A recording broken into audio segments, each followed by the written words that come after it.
Click the link down in the comments or in the description to get your free Motion Offense ebook.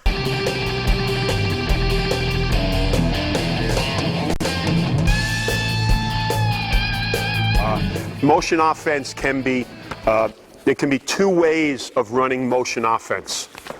One can be some form of predetermined movement, where you're actually running something, okay, and with some freedom in it, but there are some guidelines as to what you're going to do, and it's loosely called motion offense, where actually motion offense is supposed to be no predetermined movement.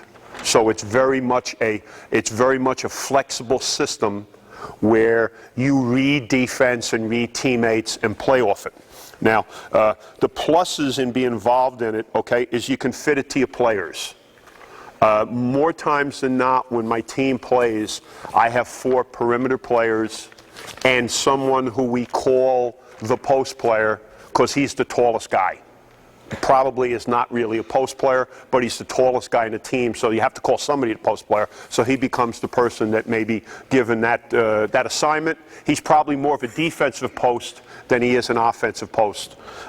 Second thing about it, now you can play 3 around 2 or 4 around 1, or if you have, you have your fifth kid is 6'1" or 6'2", but you'd want to drag the other team's post player away. You can take him and bring him away from the basket and maybe put 5 behind the 3-point line, and then use people off cuts or matchups, get a kid into the post to try to, take advantage of something just as simple as running a little shuffle cut into the post off a screen, leaving him in there and trying to use him inside.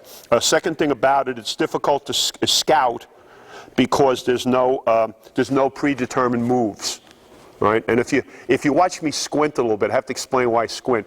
If I wear glasses, I can't see you. Okay? If I keep the glasses off, I can see you, but I can't always read my writing. Because when I write with my glasses on. Now, I'm not the smartest guy in the world here. Okay? But the only thing I have to be in order to be a coach, I'm smart in my team. Okay? They think I'm smart. So I just have to stay one step ahead of the posse right now, which I've been able to do. And I stay in my school because staying one step ahead of the posse is getting harder and harder right now. But if you see me going like this, it's because I can't read my writing. Rather than going like this, if I had the glass on, I couldn't see anybody in the audience. It's an equal opportunity offense. So you can have nice balance in shot attempts, shot distribution.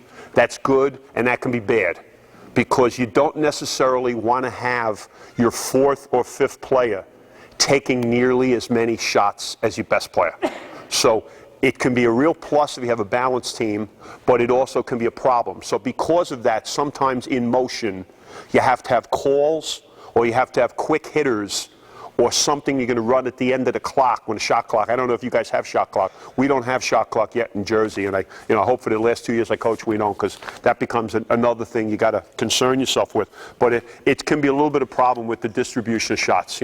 I want to see a lot of guys get in double figures, but I'd still like to see my first 2 or 3 players take the majority of the shots when we're playing, and the other kids getting stuff off, running the court, getting on the backboard, getting to the free throw line, things like that.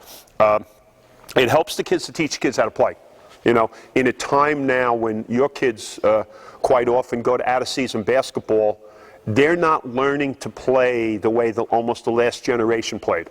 The last generation learned how to play by going to the park or the playground or the Y and playing half-court basketball, playing 3-on-3. I grew up, my generation in Jersey City, we played half-court basketball every day, and then as we got older, when the numbers picked up a little bit, we would chase the younger kids. But the pecking order in the playground was the older guys played at one basket, 3-on-3, and we let the younger kids play at the other end.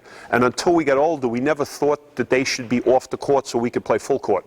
So we would do something to bribe them so we could play some full court. But basically, it was until there was another court, guys always played half court.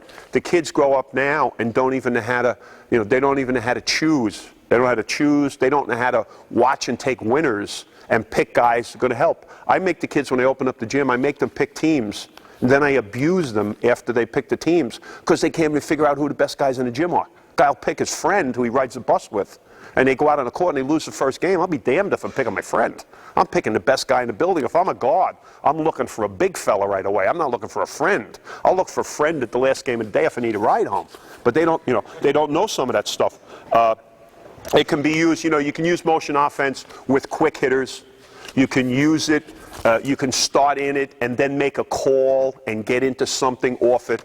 So it gives you a flexibility. I don't know, unless you have veteran guards that you want to run exclusively motion. But part of the philosophy of getting kids to play hard for you, if you make kids play defense, you got to give them some freedom on offense. But the kids also at the same time, there has to be an identification, okay? There has to be an identification with what kids are capable of doing. A kid has to know what his shooting range is. You've got to be able to determine, he's got to be able to determine his role on the team. When Coach Bennett was at Wisconsin, he was running that offense with the blockers. And those guys they knew exactly what they were going to be doing in the system. Coach Knight at Indiana and now at Texas Tech has always had a player who's a big player who is a screener. And he's always had a kid that he's running stuff for who is going to get more shots than everybody else. So it's not really, it could be equal opportunity, but it really shouldn't be equal opportunity because the players aren't all the same. You can speed up. You got to be able to run something. You can slow up the game with a lead, or you can play a little bit faster when you need to play catch up. If you're running flex and you have certain, coming out of flex and trying to do some other stuff, you may not be able to do it. If you run the Princeton system, it's very difficult to catch up when you're in the Princeton system because it takes a while to get a shot.